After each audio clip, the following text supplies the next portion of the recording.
So a buy-to-let investment is still a cracking place to put your money. It offers you a tangible asset. Not only are you going to see the value of that asset grow over time, you're also, if it's a buy-to-let investment, going to see a return by way of income. Where you should start is by asking yourself, am I wanting a yield out of this investment property, or am I looking for incremental growth in the value of that property over the medium term? Once you've decided which of the two options is your priority, that will lead you naturally towards the properties and the areas where you should be investing your money. It's important when you're investing in property to consider the type of tenant you're looking to attract. Some areas are high student population, for example, but a lot of the Belvoir group are in market towns. It seems to work really well because then you have a lot of family tenants, professional tenants that tend to be more long-term tenants. So to finance your buy-to-let, I would recommend good solid mortgage advice first up.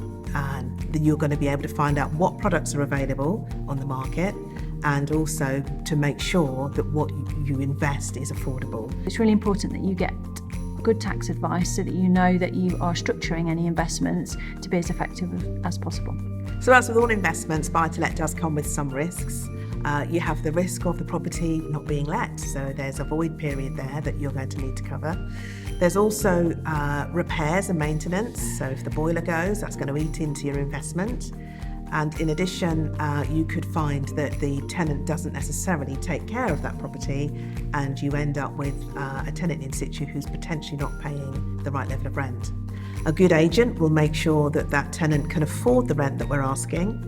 We'll also undertake references to make sure that wherever that tenant rented previously, the rent was paid on time, they took care of the property, and certainly, one of the key things is, would that agent or that landlord let to that tenant again?